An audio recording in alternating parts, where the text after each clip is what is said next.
Welcome. We're back. Crazy day. There's a lot to talk about tonight for the S&P and the Russell and the Nasdaq and the major stock indices. We actually got exactly what I was looking for today, and that was something that we talked about last night on stream. And I'm gonna go, pretty in depth on that. But we'll get to that a little bit later. Basically, I'm gonna start off with Bitcoin. Then after Bitcoin, I'll talk about the stock market and all the areas I'm looking at. And then after we do that, we're going to have a nice long chat about Fisker, which at one point it was up 20% after hours, but it actually closed after hours up like 12%. So it closed around $11.20, give or take. And yeah, we'll have a nice long chat about all the levels on Fisker that I'm watching, about the news on Fisker, how much that really affects things. I want to talk about the short interest a little bit. There's a lot to talk about. But before we get into Fisker, I want to talk about Bitcoin and the overall stock market, which is going to take me about 10, maybe 15 minutes. There's obviously a lot of things going on, a lot of volatility. Just to start off with Bitcoin, you had the Elon Musk tweet yesterday, which broke you out of this channel at a very big pullback, dropped 10% pretty much from the breakout point to the lows. Then you bounced up a little bit, about halfway back up, and now you're kind of just a lot of indecision right now. It's kind of 50-50 at these levels. You are under support on Bitcoin, but you could easily break above it. Not too much of an edge right now for Bitcoin, so we'll move on from that. We might talk about it later, we might not. Let's talk about the market for a little bit. Make sure to hit that like button, hit that subscribe button. This is the final stream of the week, so hopefully we can close off this disgusting week decently tomorrow, but we'll see. And let's talk about the market. If you watched last night's stream, I broke this down, so I'm not going to say perfectly, but I really went in depth, right? When I gave you like the two different scenarios that I was looking for. I gave you the optimal scenario, and thankfully the optimal scenario actually played out like perfectly today. Exactly what I talked about last night on stream is exactly what the market did today. Not because I'm a genius, it was actually pretty simple. I just looked at supports and resistances. So I'm going to do that again, and we're going to kind of look at the levels going into tomorrow, because that's really all you can do at this point with all the panic selling we saw on Monday, Tuesday, and Wednesday in the stock market, and the recovery today. And by recovery, I just mean the indices were up, but really growth stocks still went down. So many growth stocks went down. Even the Russell, the small cap index, was up, but EVs were still having a rough day. Tesla was down, NIO was down a lot, Fisker was down until after hours. So EVs are still dumping. They've been in a bear market for 2 months, and pot stocks are still not doing too well. SPACs are still struggling. Just a lot of the names that were really, really hot in like December and January are still, pulling back more. I'll hit you with the wrench, Medic 5, I got you. It should be coming up shortly. Let's talk about the market going into tomorrow. So for the people who are watching the stream, and I understand with how rough this week has been, there's obviously less viewers in the stream. That's just how it always is when things are not going too well. But if you watched the stream last night, I'm not going to say you were given a gift, but you were given the exact levels that the market regarded today. So I'm going to talk about the new levels that I'm looking at going into tomorrow. We'll see if they play out. We'll see if they don't. And I'm not really like bullish or bearish on the S&P. I'll talk about the Nasdaq and the Russell in a second, but the S&P index, I don't think you can be anything but neutral here. I mean, maybe if you want to just do a 50-50, you could be bullish or bearish. I just think that's literally a coin flip. But in terms of like true technicals, it's really 50-50 on the S&P 500.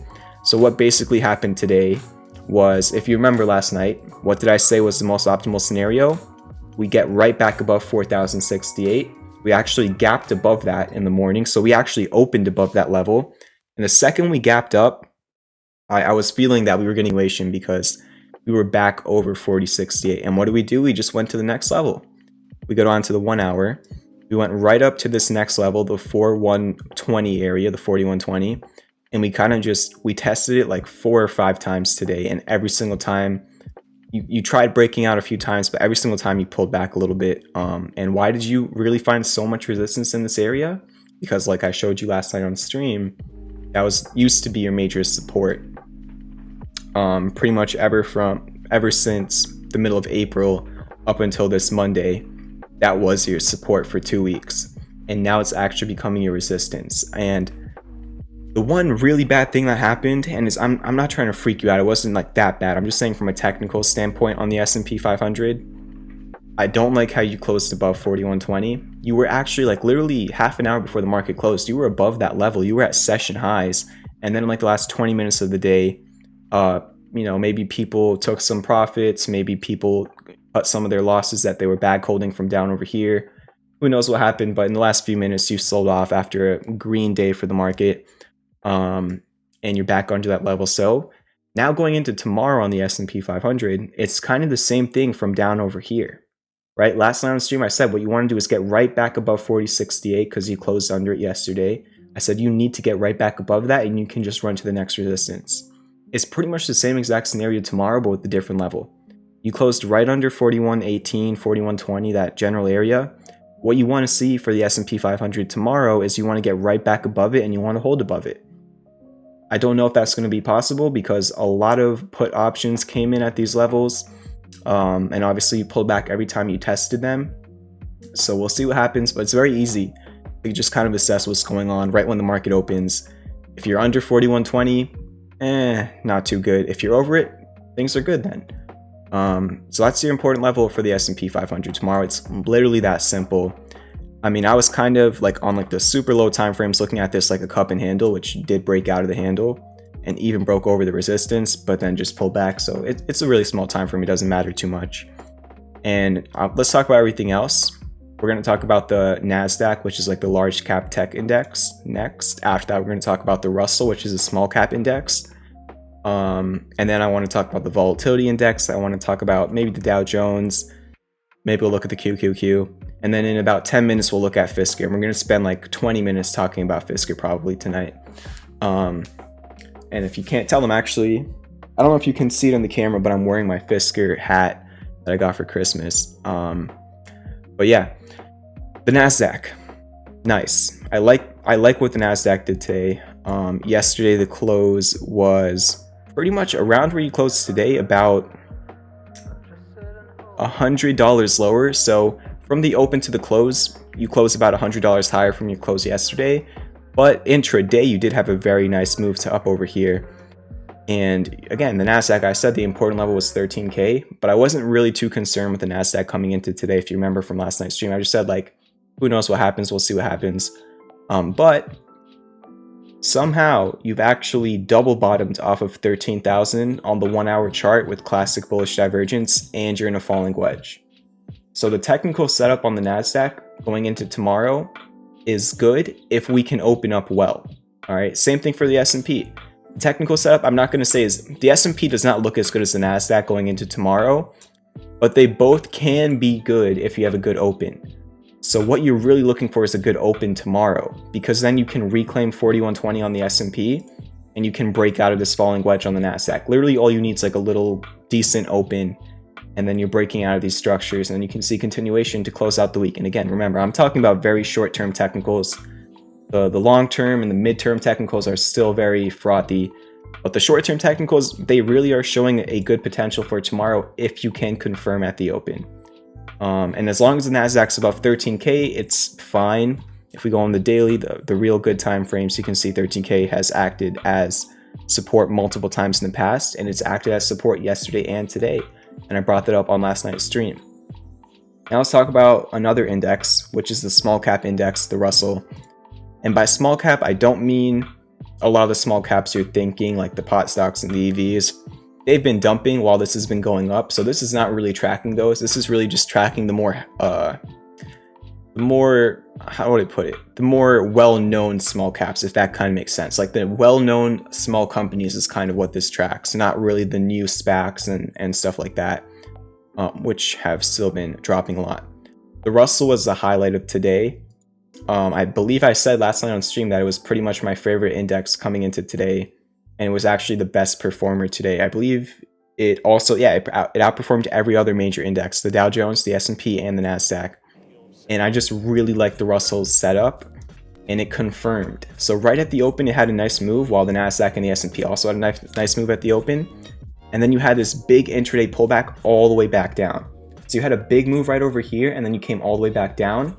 And that was perfect. When I saw that, I was so happy, because you were filling the gap, and then you were also double bottoming at the PCZ of this bullish cipher, textbook bullish cipher, at the 786, around the 786, not exactly.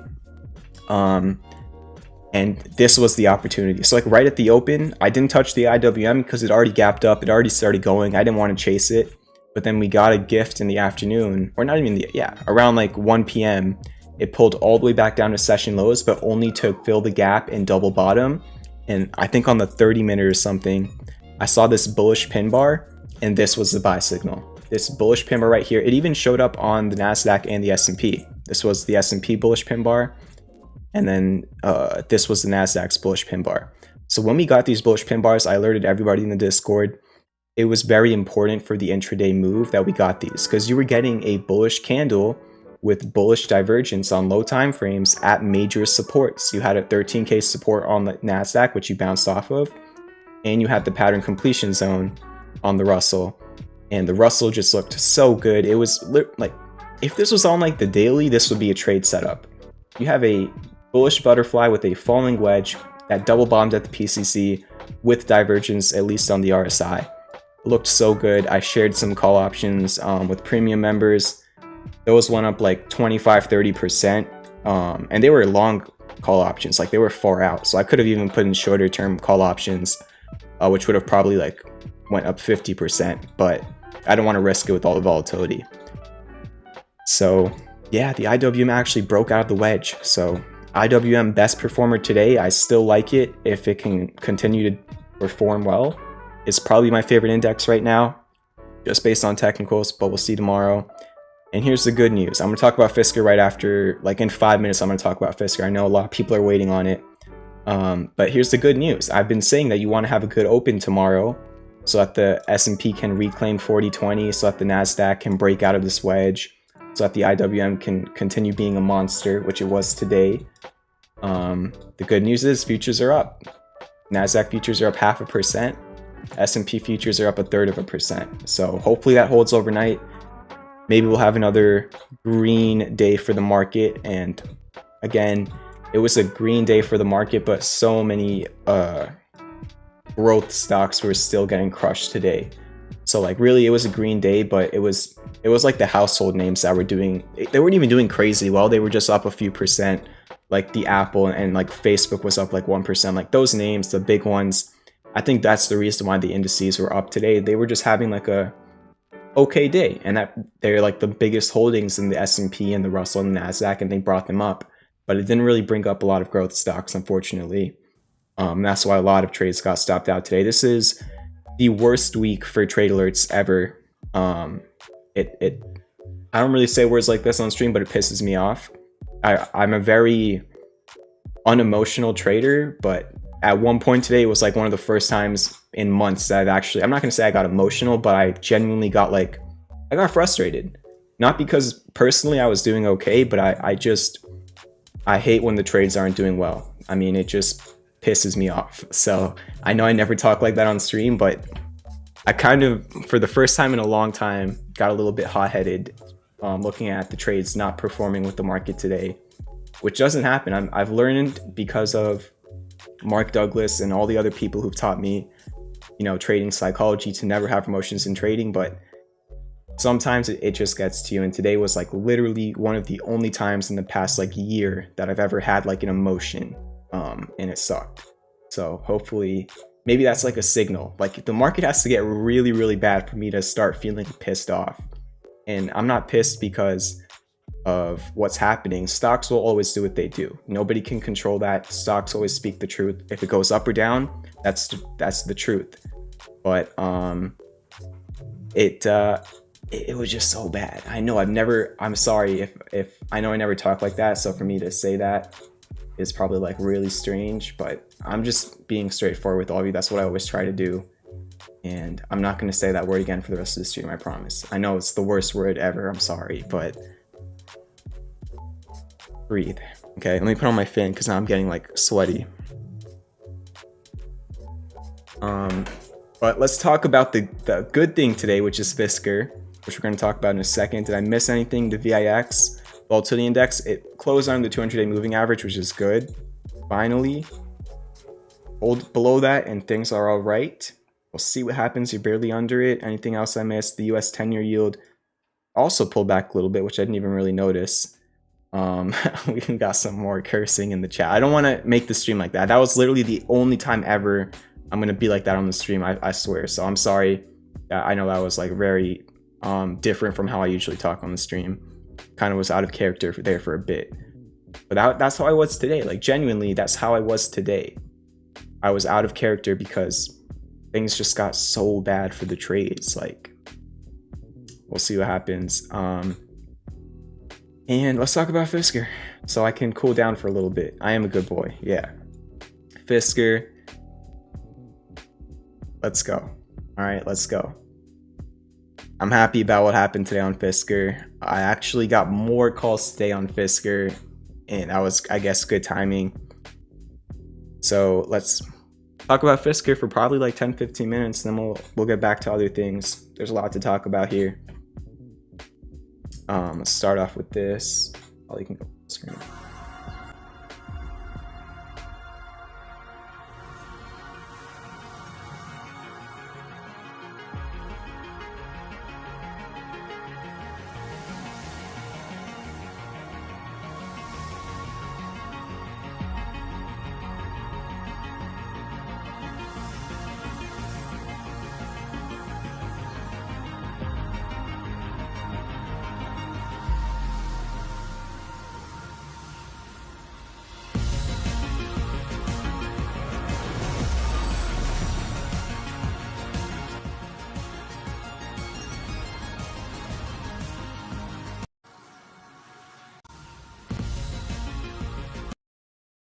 The Fisker pair got pretty much confirmed.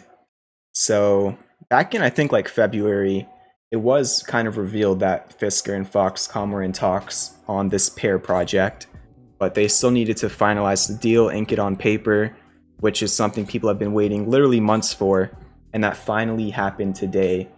So yeah, that was awesome. It ran up 20% right away off of that news after hours, ended up pulling back about halfway. So it closed at around $11.20 after hours. We'll see what happens in the morning. But I mean, how many times does Fisker have bullish technicals and then a catalyst comes out? I'll show you literally the 2 other times that happened. Right over here, you were in a Wyckoff accumulation range with hidden bullish divergence on the daily. Super bullish technicals, this was a trade, and it started going, and then boom, a catalyst came out. Right over here, there was price upgrades. What was the other catalyst back in February? There was a big catalyst. I can't remember right now, but there was a huge catalyst right over here besides the price upgrades.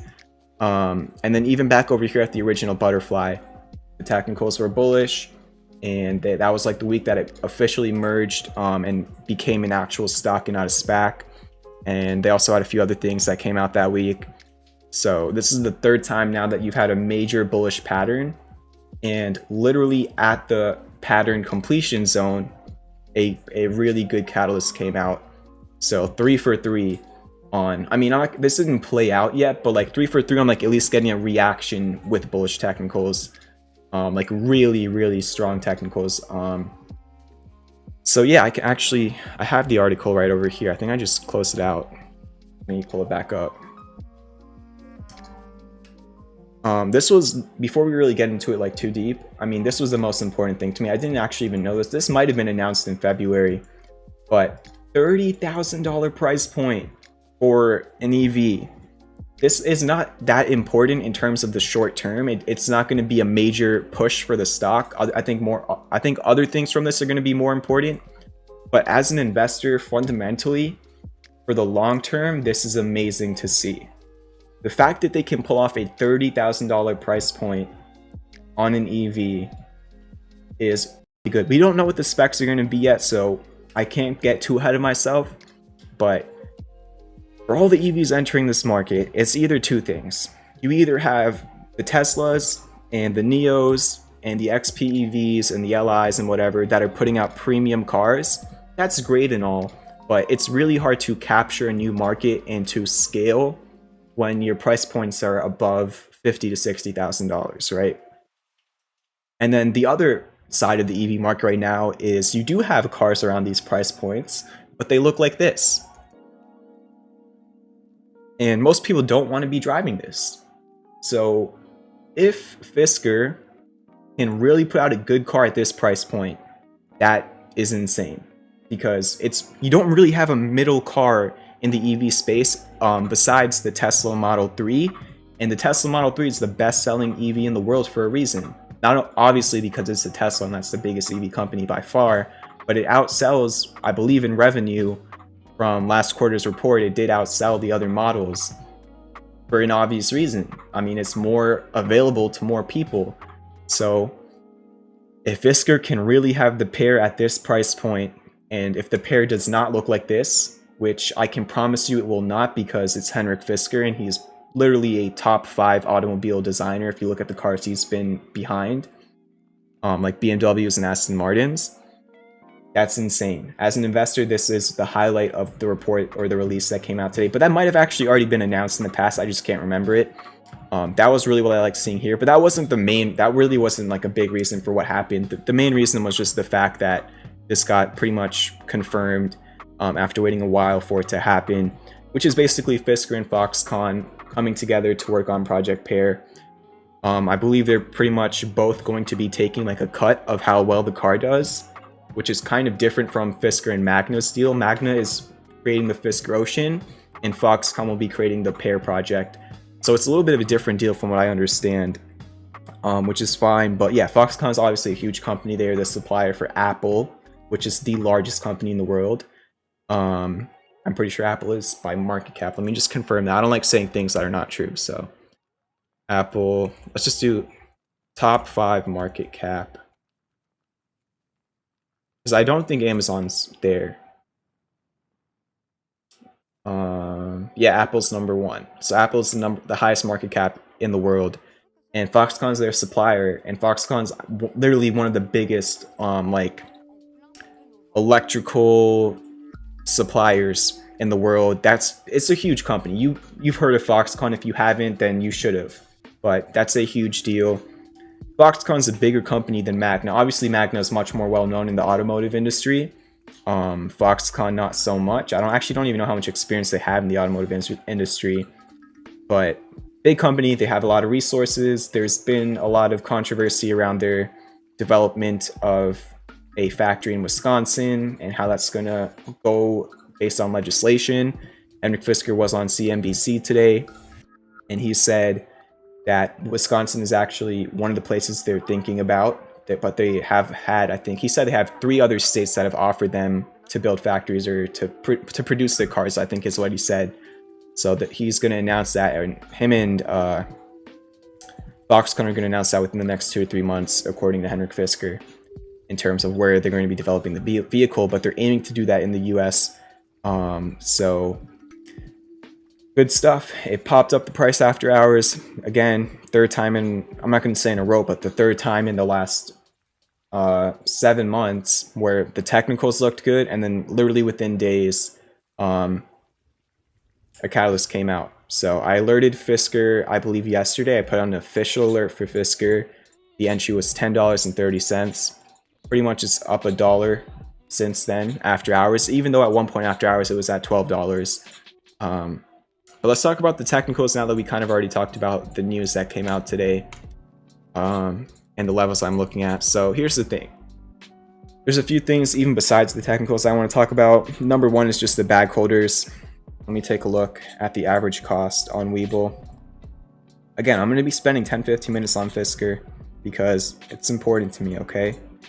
The average cost according to Webull is $15.35. Which is not good, that just means that there's a lot of bag holders. It means pretty much 99% of people are at a loss on Fisker right now. So the issue with that is typically when stocks have such a high float of bag holders, you can't just get one bounce, which is going to put you into a new uptrend. You're going to need multiple bounces. If we take a look at Clover, which was a very similar scenario where literally everybody was bag holding because it went to all-time lows. This is not an actual trade, just ignore that. I was just kind of scanning today. But back over here, you had this first initial bounce, right? A huge bounce, this was actually a trade that I put out. It had like a 40% bounce from the low to the high. We got like 15% of it, nothing crazy. But then you sold all the way back down, because what happened?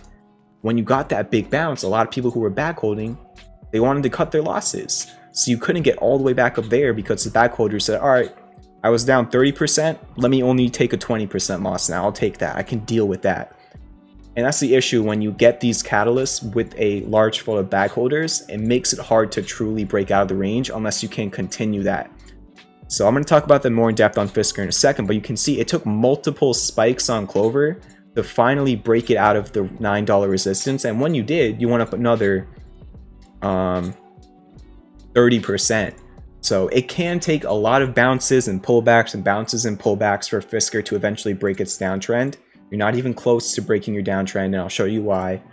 And again, I'm being unbiased, because when I read charts, I'm always unbiased. All right, you're not even close to breaking your downtrend. All right, the 236 is literally at $15, which is pretty much the average cost, according to Webull, of most shareholders, like on average. So you need to go way higher to be confirming a reversal. You need to start putting in higher highs and higher lows on the daily.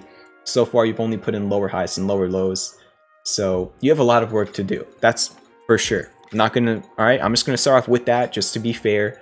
But here's the other side. You have a few things going for you. One, you have major bullish technicals on the daily, which I've been saying on stream all week and last week as well. You have a bullish butterfly that we've been talking about since like right over here, since it was at the first PCZ, which it did not reverse at.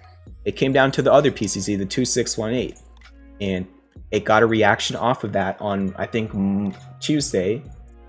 Yeah, on Tuesday, it actually reacted off of that. It had like a huge bounce. I mean, without any catalyst at the PCZ, it bounced up 12%, which was an options trade for premium members.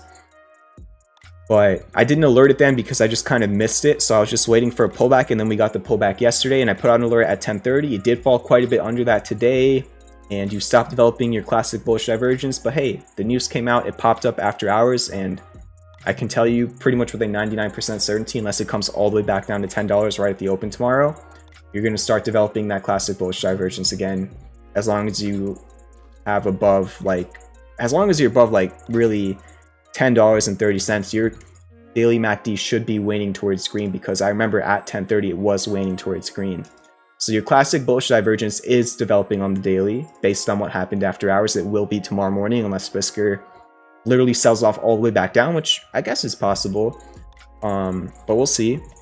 You have 4-hour classic bullish divergence on the RSI. Every other time you've been oversold on the RSI on Fisker, you've had at least a 20% bounce. Just a fun fact. Even on the 1 hour, you have classic bullish divergence on the RSI and on the MACD. There is divergence everywhere, which is my favorite indicator. And that all happened at the pattern completion zone. So the technicals look good. It looks literally just like how it did back over here before a 160% run, which was one of my most famous trades.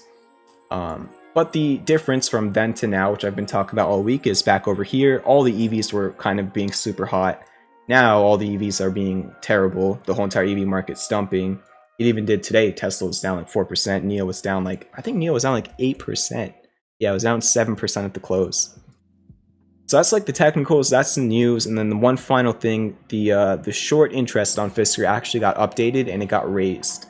So there is a 28%, I believe, roughly a 28% short interest on Fisker now, which is, from what I can remember, like the highest it's been maybe ever. It might have been higher back in like October when it was SPAQ and it just kept dropping every day right over here.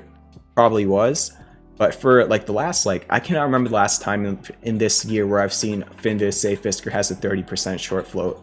So what that allows for is a squeeze, a short squeeze. And it could be starting. We need a lot more work to really get a short squeeze. A 10% move is not enough because shorts can be fine with being down 10%. They're probably not going to be fine with being down 20% though. So I really think you need to break back above like 1230 to start initiating a short squeeze. As you can see, 1230 was the low over here and the low over here. So I think above 1230 is where you might start seeing a real quick increase like very quickly due to a squeeze because of the short float. But under that, I don't know if the shorts are going to be scared just because of how ugly the downtrend still is. But it's possible. So really what you're looking for on Fisker is for it to not be a pump and dump. That's what you're looking for. You don't want it to be, oh my gosh, it went up 20% on news and then the next day came all the way back down because people stopped caring about the news. You don't want it to be that. So what you want to see is, even if it does pull back a decent amount tomorrow, you want it to hold above. I'm not going to give you any specific number, but you just generally want to keep it above, like, you know, the area that it was in today, right? You don't want it to come back down to the same range now that we have the news coming out. So I'd say, like, what was today's range? 1061 to 975. You probably want to hold above 1061, which was the high of the day today. You probably want to hold above that, because it would not make sense for us to come all the way back down into today's range after that news drops. So maybe 1061, but that's not even like a real support. So just in general, you don't want it to be a pump and dump. You know what that means, all right? And then resistance is 1230. I actually have calls for that strike price. If you break 1230, there's not much resistance until the target of the trade, which is under the 1455 resistance. Why is my target so aggressive? My second target is so aggressive because this is a major pattern. It's literally like 3 times the size of this one. And if you wanted textbook targets, they would literally be 19, 25, and 32. So that would be way more aggressive than what I've targeted, which is not even at the B point yet. So, but if it did hit, that would be a 65% gain. It's just like the market still is crappy, so I don't want to put in textbook targets for now, even though I did put in textbook targets over here and they both hit. I put in the C point and the A point when I put out that first butterfly trade, and obviously both of those targets hit before it ever stopped out. So we'll see what happens. That's Fisker. I'm in calls. I like the stock. I've liked the stock for a long time. But who knows? Anything can change by tomorrow, so can't get too ahead of myself. Nice bounce, but we need a lot more than that to get us out of this ugly downtrend. And that's really the summary. So yeah. Futures, let me take a look at them again. Let's go. Futures are up really nicely. Nasdaq futures are up over 0.5%. S&P futures are almost up 0.5%. And that can allow for us to reclaim 4120 on the S&P at the open tomorrow, for the Russell to continue breaking out of the falling wedge, for the Nasdaq to actually break out of the falling wedge over 13K. If we have a good open to tomorrow, if we have a good open tomorrow, I think we actually might have a fun day for a lot of tickers. Because today we did have a green day, but it wasn't that fun for many tickers. Like, you got some good action on Wall Street bet stocks, but a lot of the growth stocks really didn't do much. It was just like a few of those big names were up a few percent, and that just brought up the indices. But futures are pumping right now, which will help me sleep better for sure.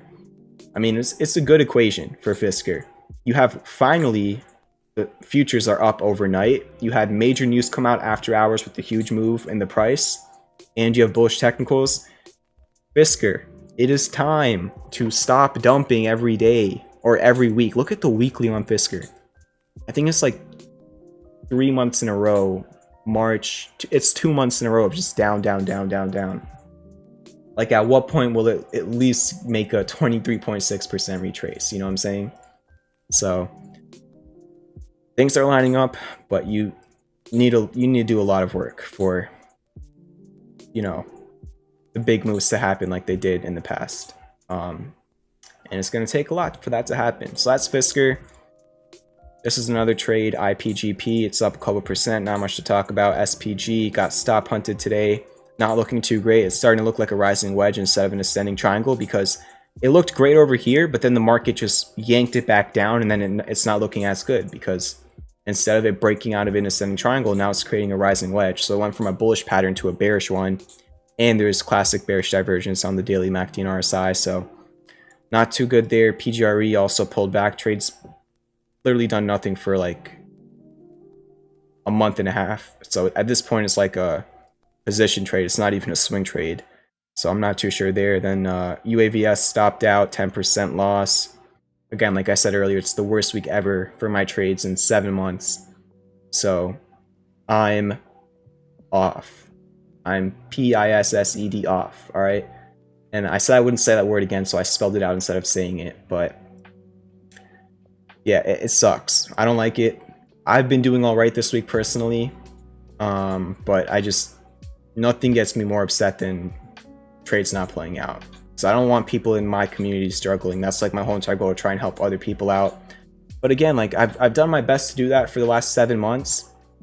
It's just the last 2 weeks, it's been really tough considering the fact that the Nasdaq did this, right? It's not too easy to be in long trades when the Nasdaq literally dumps. And it hasn't dumped, like it hasn't had an official correction or an official crash, but just the speed at which it fell was very, very quick. For the Nasdaq to drop, let's go out to the daily. The Nasdaq to drop about literally 9% in 2 weeks is insane. That does not happen in a regular market. That is very, very violent. Okay, so I got caught. It sucks. It's a part of everybody's trading journey. It's gonna happen, and it is what it is. You just got to get through it, and then good times will come again, right? Let me look. I haven't really looked at the chat. What does the higher short interest do? It allows for a short squeeze, which means since so many people are shorting it, when you short something, to pretty much get out of your position, you need to buy back those shares that you kind of shorted or borrowed. So what happens is if you have like a catalyst or a big move in the price with a high short float, that means all the people who are short actually need to be buying the stock to cut their losses. So now you have the people who are already buying the stock bringing up the price, and then also even the shorts have to start buying up the stock. So it kind of creates this double effect of buying that leads to big moves. Even if you have a lot of another way is if you have a lot of like options premiums, like if a lot of people are selling calls and they need to be kind of exiting their positions by pretty much buying the underlying asset or the stock to be covering themselves, that also can increase that. So we'll see what happens.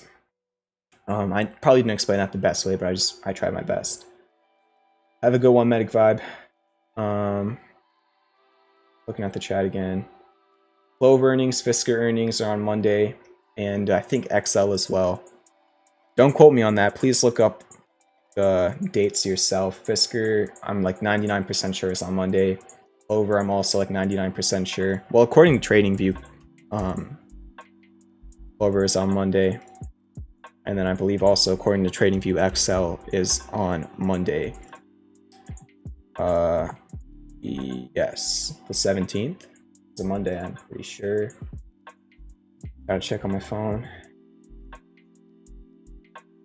Yeah, the 17th is next Monday. So we'll see what happens. With the Fisker earnings and the Clover earnings, I mean, they're very new companies, especially Fisker. Everybody knows that they're not making much, really any revenue right now. So that doesn't really matter too much. It's just they're going to have an earnings call and they can say either good or bad things, or people can just react to it in a good or bad way. Because if you can't tell in the last 2 weeks, the earnings numbers on a lot of stocks don't matter. You've had good earnings that sell the price off, and you've had bad earnings that brought the price up. And by good and bad, I'm going to put quote marks there because it's all subjective at this point. So yeah. Yes, I do know about death crosses. There are a lot of 50 moving averages coming under 200-day moving averages, which is, I don't really use golden crosses and death crosses that much. Really, golden crosses and death crosses are, I'm not going to say old, but people have been using golden crosses and death crosses since like the 80s and the 90s. So have a good one, Barasan. Appreciate it. So death crosses and golden crosses, like they're kind of like really from the early stages of like when technical analysis was taking off. So they have a lot of respect from major institutions and a lot of people on Wall Street. But I just feel in this market, in this bull market, ever since after the COVID crash, I haven't really seen a lot of golden crosses and death crosses play out, because I used to keep the 50 and the 200-day moving averages on my charts and watch them, but it's just been such a bullish market that I've seen so many death crosses. Like initially, yes, they pull the price down, but then like 2 weeks later, you just start shooting back up again, and then your 50 moving average comes right back over the 200. It's like, I don't know. So I just keep the 200 on my chart for now, but the last 2 weeks have not been like the last year for the market, so I guess that there is a point there. And yeah, keeping that like button. Let's try and get to 20 likes.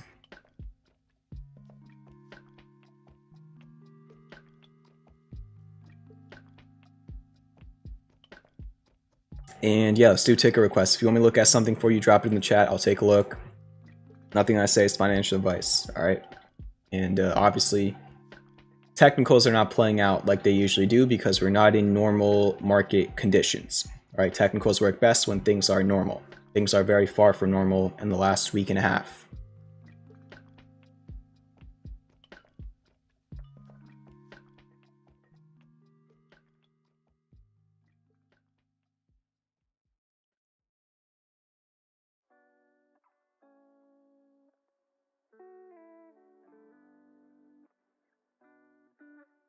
Start off with AMD. So AMD was my biggest loss this week. I've had a pretty okay week considering how much the market's dropped. I've had a pretty flat week. I mean, yesterday I got into Facebook calls overnight, and those worked out very, very well at the open. Facebook put in like a $5 move like right at the open, and I took my profits because I had lotto calls, so that means they expire like literally this Friday. So I made like 70% gains on Facebook calls overnight. So I like right at the open, I had a nice win. I was starting off the day very well, and I was like, all right, let me look for something else. I already had AMD on my watch list going into the day. It looked like it was doing things for a little bit. It was on the daily. It's been at this major support area, as you can see. 1, 2, 3, 4 times it's been at this area. It's bounced.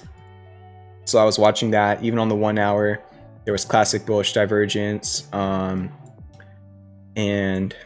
I got into AMD calls after having a huge win on Facebook at the open, and I pretty much gave away like 90% of my Facebook gains. I mean, yeah, 90% of my Facebook gains. So I went from starting off the day like really well to kind of flat, and then I pretty much was like, all right, whatever. I kind of walked away for a few hours, let things settle down, added some more Fisker calls. Not too much happened until after hours. Facebook went up, so we'll see how those calls do tomorrow.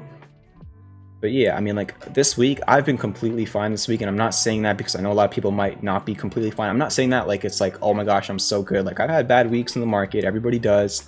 I've just been what I've been doing this whole entire week is like I've not really, other than Facebook, I have not overnighted really anything. I did overnight Fisker calls on, I think, Tuesday, but other than Facebook from yesterday into today, I haven't really overnighted much. I've kind of just been coming into each day with cash and then just day trading options, and that's actually worked out okay for me. It's not worked out insanely good. Like basically I've had a relatively flat week and a very red week for the market. So that's really the story for me this week. But obviously the swing trades that I've like put out have had the worst week ever. So that's what kind of gets me mad. Like I'm not really losing so much, but the trades that I think look good, and I think the market's starting to look good again, and then the market just dumps again and the trades get stopped out. Like it's not fun, okay? That's really the story of this week. But let's actually look at some of these tickers. On AMD, you did break under that first level of support, which is 73.80. From this low, from this low, from this low, you broke under that and you closed under it. You now have a gap fill to 71.64. That was kind of, I pretty much cut my losses right when you broke under 73.76, and it did go quite a bit lower after that. You have a gap fill to 71.64, so there's really nothing until then. So really, it's either you're going to go fill the gap if the market pulls back, or if this just pulls back by itself, and maybe you bounce there, maybe you don't, or you might not fill the gap, and if the market has a huge open tomorrow, if this just has a good open, you might actually reclaim 73.81. So to be bullish, in my opinion, you need to get back above 73.81, which if the market rallies, it's possible. You could look at this kind of like a head and shoulders, but the left shoulder and the right shoulder are not super. I mean, actually, typically on head and shoulders, when the right shoulder is lower, that's actually more bearish because it kind of shows that the bulls could not bring it up to that same level. And then on an inverse head and shoulders, which looks like this, if you have a higher right shoulder, that kind of shows that it's more bullish because the bears couldn't bring it down that much. But still, relatively, Bulkowski does like to have the very parallel shoulders just to make it more of like a textbook pattern. So kind of it is there, but I kind of personally like it as a range between like 73 and 90. and you're at the bottom of it, but if you're really going to zoom into the chart, you broke under it. We'll see if it reclaims or not. All right, LEV, not much data on the chart for me to work with. I don't really see a pattern.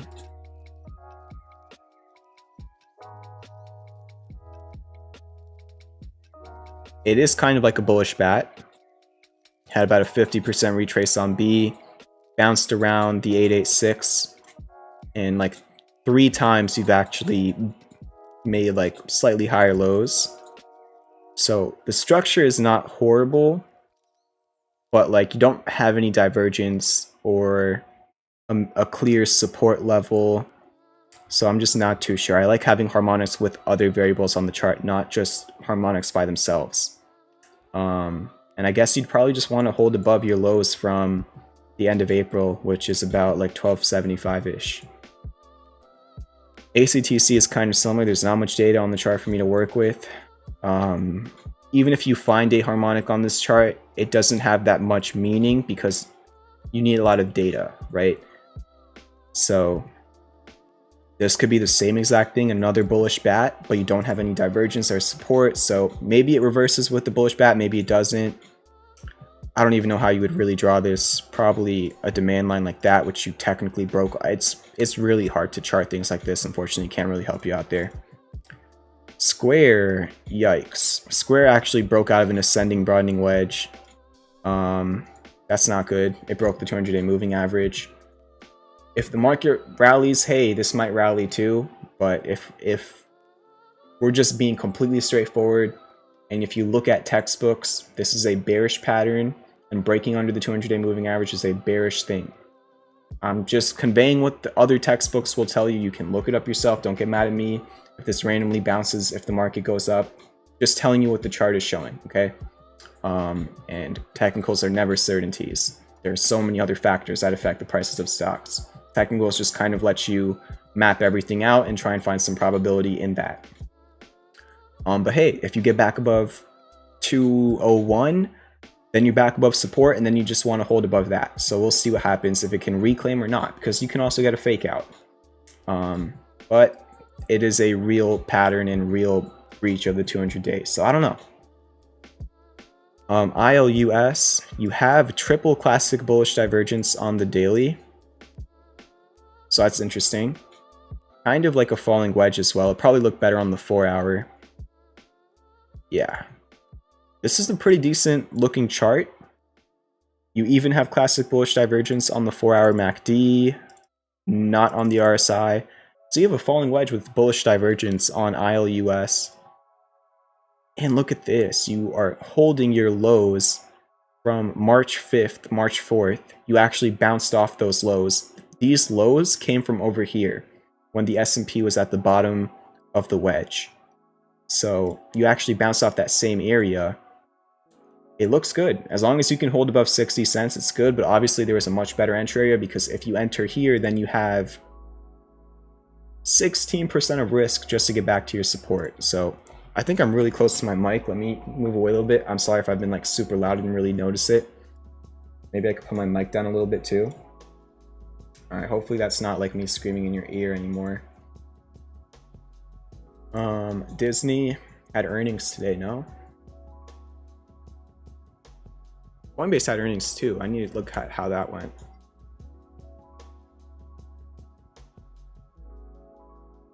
Disney was down 4% after hours. Went down to 171.40. I have no clue. I don't know what was in the earnings report, so can't help you there. Wow. So it came all the way down to like right over here. Let me just look at the Coinbase earnings really quickly. Coinbase was kind of flat after hours. But yeah, Disney came all the way down here. Let me go on the daily. There's really nothing here. It's been going parabolic ever since the COVID crash. Maybe you want to call this like, I don't really know. I don't know how you would really chart this. Like, maybe just like a downsloping channel. I mean, there's a few ways you could kind of perceive this. But now it's all the way down here, so it might have broken the demand line. Let me just do this. Let me go on the daily. Let me zoom out. and look for the levels. You have a gap fill at 157, which is way below the current price. I don't love you anymore. And then you also have a gap fill at 170, 177. So that's pretty much where it closed after hours. So you actually might be filling a gap tomorrow morning. If it does, you might use that as support. Just watch if you want it to hold above this level, 177, 77, or you have another gap fill to 165, and that would probably be your next level of support. That was even your gap up at one point. You gapped up to hit this level on a candle wick. Pretty interesting, but we'll need to see what happens tomorrow. Let me skip this on. This is Neo. It broke that support. I talked about it, I think, like last night on stream, maybe the night before. Broke under 34. That was your last line of support. Even took out your lows from March 5th when the S&P was at the bottom of the wedge. There's really not much support left here. Let me just clear up the chart. I mean, your next support is 29.25-ish, like 29.30, based on your highs from October of last year. There's literally nothing until then. Maybe it gets there, maybe it doesn't, but that's the next area that I would touch it at. Because I don't like really entering stocks or selling stocks in the middle of nowhere. I like entering and selling at either supports or resistances or Fibonacci levels or trend lines or whatever it is. And there's really nothing until then, so I'm not too sure, unless two things: either you get down to 29.42 and you start finding support, or you bounce back up and get over 34. But if you just kind of chop around in the middle over here, I don't really want to think about it until you get more confirmation. Even if it goes up 5% without me, I can go find something else that does, right? Which has been hard this week. But let me add more takers to my watch list. Skills, Fubo.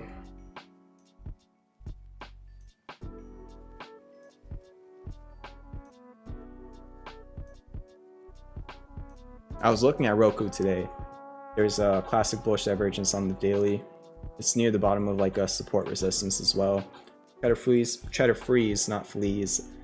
Played puts on SQ. Hit your target. Congrats. Appreciate you, Neutron Flux Labs. Did we look at ARUC? I feel like we did. Maybe not. I don't know. But yeah, skills. This is what stop losses are for. The trade did fail, but look how much more it fell after getting stopped out. It fell another 12% after getting stopped out.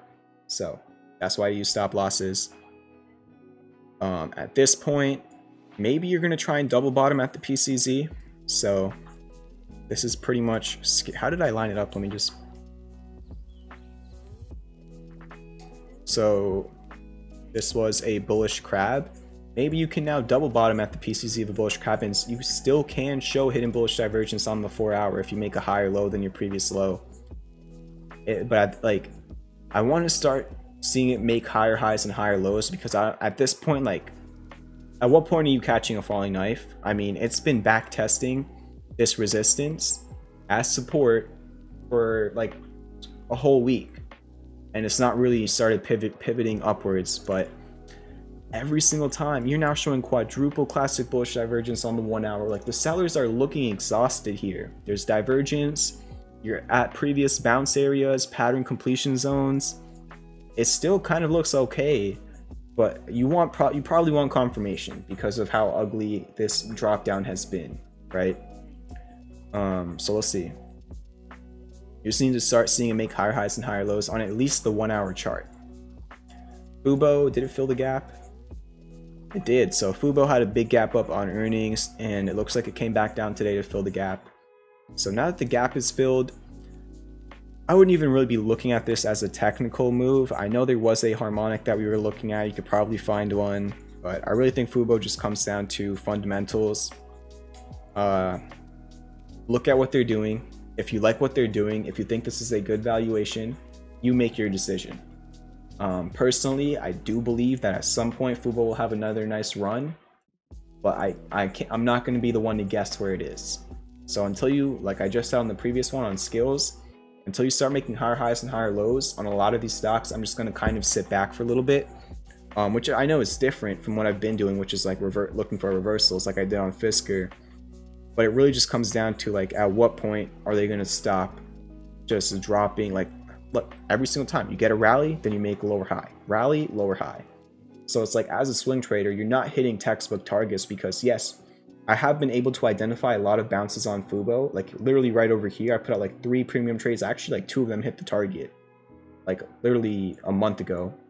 And then I put out another trade for everybody, like I think it was over here. You had a nice move, then you hit the 200-day moving average, you put in a lower high, and then you just dumped again. That we did walk away with profit on that trade, but like it's really hard to get like a nice 20 to 30% trade on Fubo when it just keeps on moving up, but then pulling back down to a new low. And yeah, it did have a huge move this week from Monday's lows to the highs. It went up like almost 50. But that was not really technical, that was more earnings, right? So that's why I'm kind of saying, like, I'm not too sure based on technicals. I mean, I guess you're trying to break this downsloping channel. I just don't know. I like how you're above 18. I guess maybe you want to hold above 1757, which were your lows from towards the end of April. ARVL, not enough data on the chart for me to give you an answer. Sorry. DraftKings is kind of a bullish bat. There's no divergence, not really a support. I just kind of charted that. So DraftKings is at the PCZ of a bullish bat, but there's no divergence. You are oversold for pretty much the first time ever. You were like slightly oversold in March last year during the COVID crash, and obviously you had a huge run after that. But you're really like majorly oversold on DraftKings for the first time ever. I mean, this is the thing, like with a lot of these types of stocks that were huge runners last year, growth stocks that were great swing trades for several months, they've just been dumping ever since like March, while the market was making all-time highs like up until last week. So it's just tough for a lot of these things that just cannot catch a break. Rooster's looking at like a deep crab. I think you're probably looking at it like this. I mean, it can be both, right? It can be both. You're probably looking at it like this. That's valid as well. And it's at the PCZ. So it's actually at 2 different PCZs at the same time. So we'll see if it bounces at this Fibonacci area. Important Fib level. Next one is ZOM. It went down to the 200-day moving average. So it was not able to double bottom. Again, just super rough market conditions for all these types of stocks that I know we all loved trading back in December and January. It was like insane. Now they're kind of on the other side of the fence now. You know, the runs up were great, the runs down were not so great.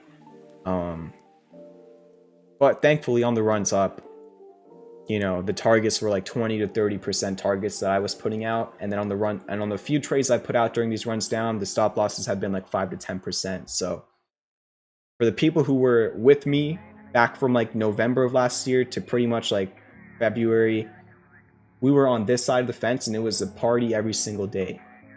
For people who've been here since like pretty much towards like the end of March to now, we've been on the other side of the fence. It's a very different market. And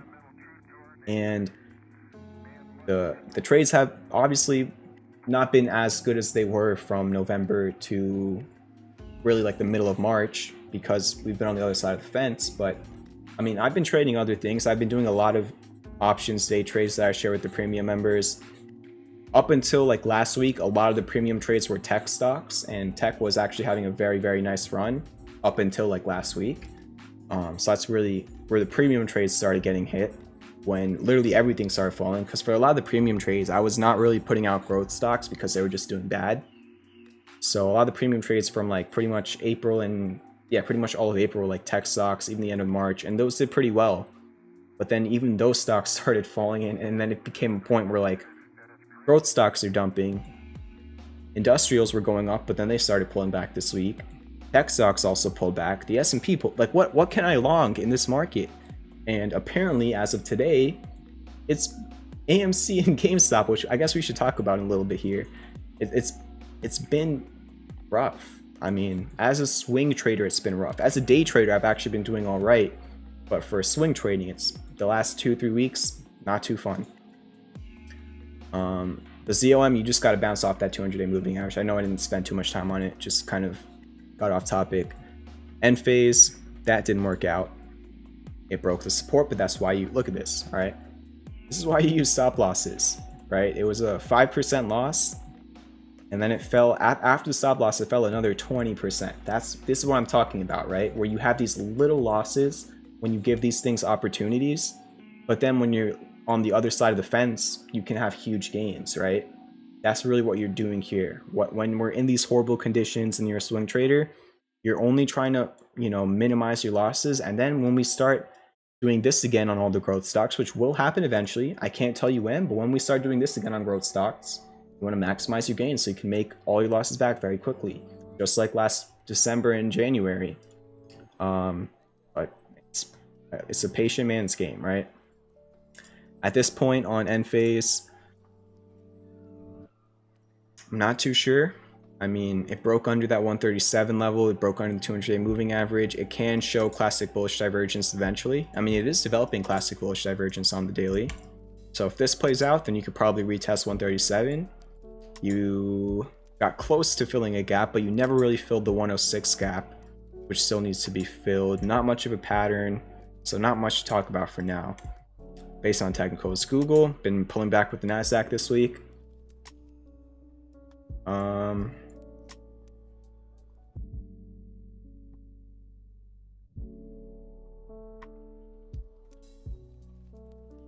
This can Deep Crab have a 1618 B to D PCC?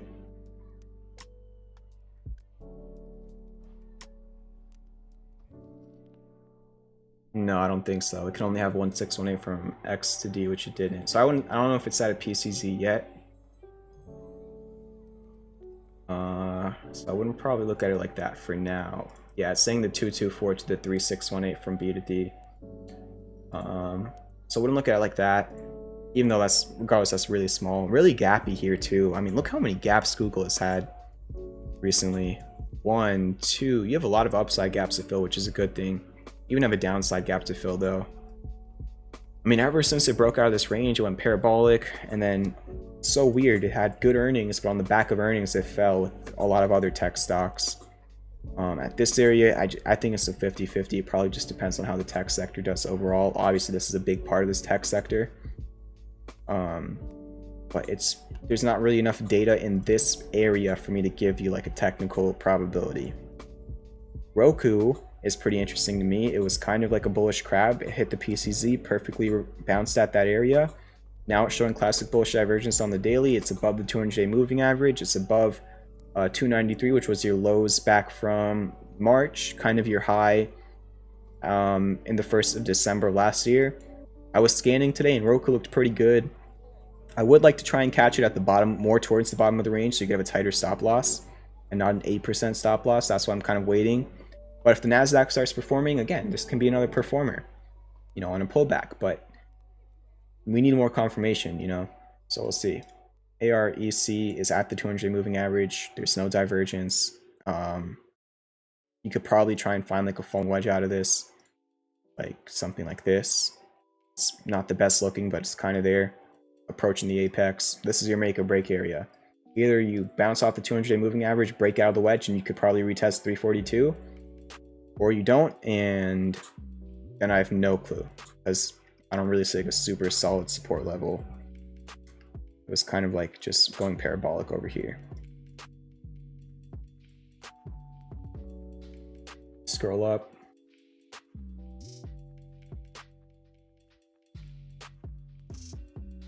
Another thing that got me going today was AMC. I chose AMD instead of AMC. Really, I was one letter off. I traded AMD and not AMC, and yes, I did look at AMC not only this morning before it really started going, but I looked at AMC yesterday. AMC was on my watch list, and I let it slip, you know. Like I was watching it coming into today. I don't know, I missed it. I was looking at it, but I still missed it. I just wasn't so sure because it was already going up. It was near this area. I wasn't like, I don't know. Right when I looked at it this morning, it was like right here. It was at like 11:30.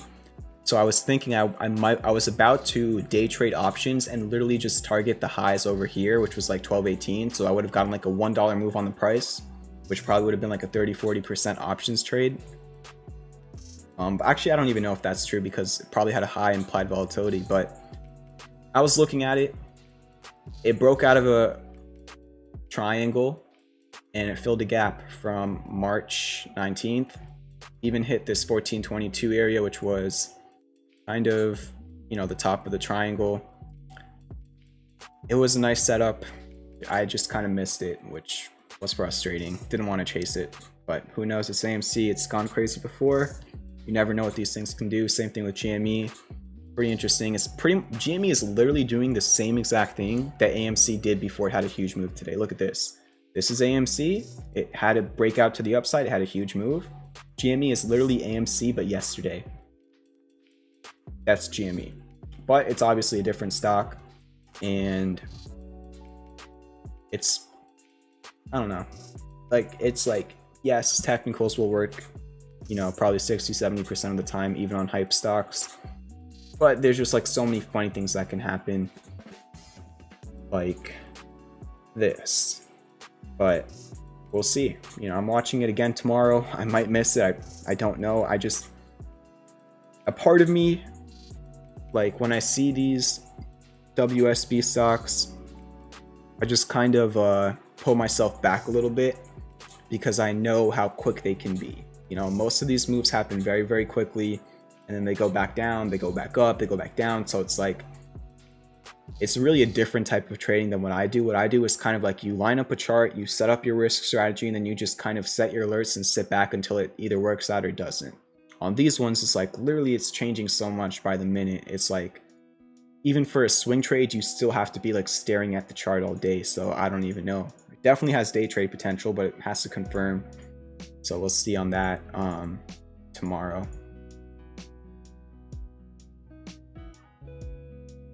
I do like Palantir. I like the technicals on Palantir. I also like Tattooed Chef. Technicals on Tattooed Chef. What did it do? We were looking at it. I like the fundamentals on Tattooed Chef as well. Look, it's looking good above 1650. As long as TTCF can stay above 1650, it looks good. You're trying to double bottom at the PCZ of a kind of like a bullish bat. You got to the 886 from X to D, which was conveniently also the 2618 from B to D. Now you're making a higher low. You're back above your support back from November, October. Only issues, you don't really have like clear divergence, but you don't need divergence for it to move up. So looks very interesting. 3x on your AMC options. Congrats. Wow. Profit's profit. Yep, you said it yourself too. Sold your SPY puts on Monday morning. Profit's profit, but yeah, I know what you mean. Yeah, GameStop is on paper overvalued, but it's been on paper overvalued since like January, maybe even before. It is stressful to trade them. That's like the word I was looking for.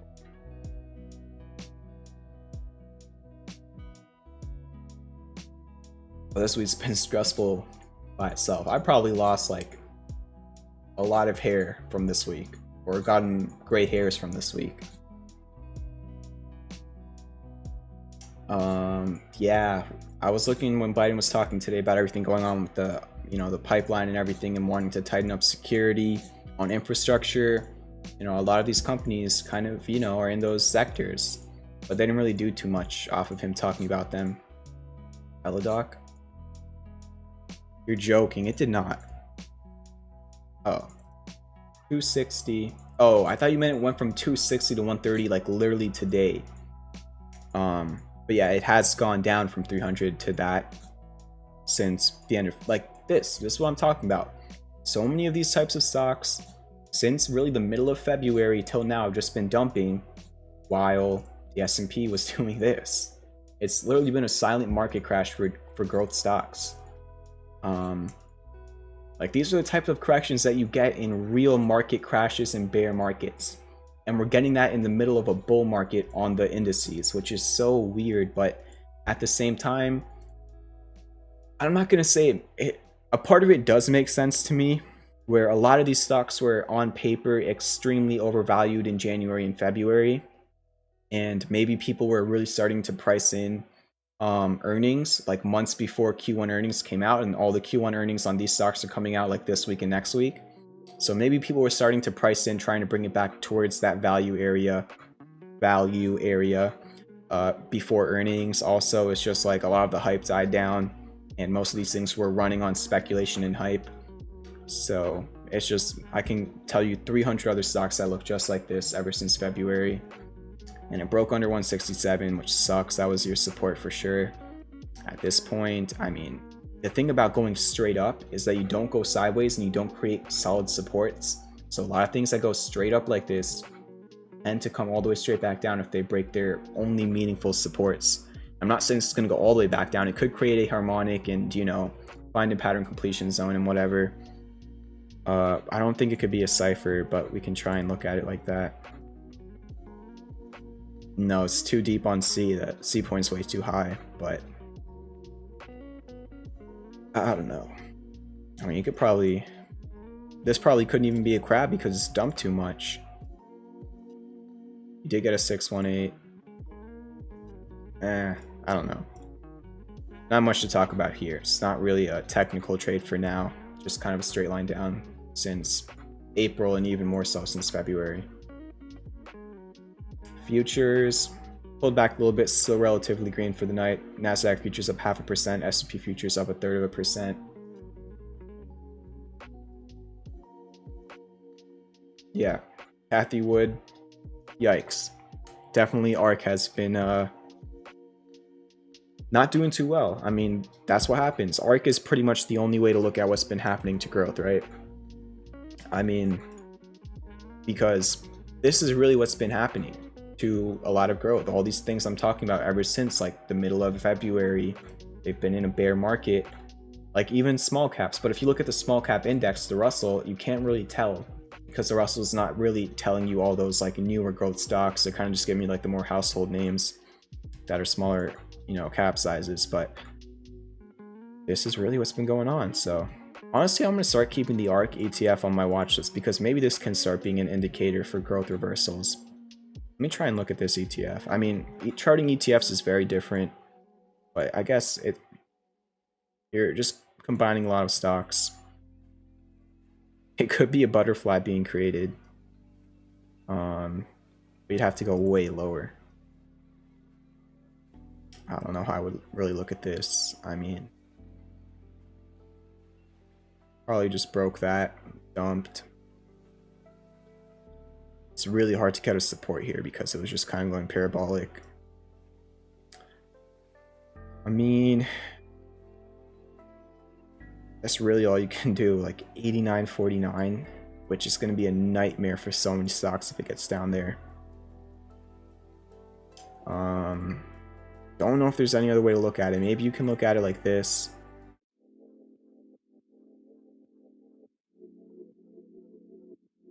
Yeah, this is kind of close to a bullish crab around the 1618 from X to D. We'll see if this plays out. I'll just leave it on my watch list. I don't know. Oh, they were talking about ARK as an indicator? Yeah.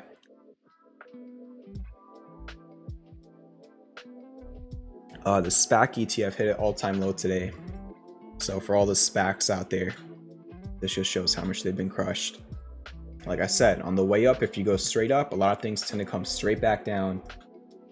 And yeah, as of today, this ETF hit the lowest level of all time. So we'll see. But I think that's going to be it for tonight. Final stream of the week. Thank you for all the support despite this stressful week, to say the least. Hopefully things get better for a lot of these stocks. We just got to make it through it. Safe trading tomorrow. Yeah, I'm done with the tea now. But yeah, appreciate everybody coming out to the stream tonight. Have a good night. I'll see you on Sunday night stream. And peace out.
Oh, wait, you guys are still watching? Sorry, misclicked there. I was just looking up things on Google. Bye again.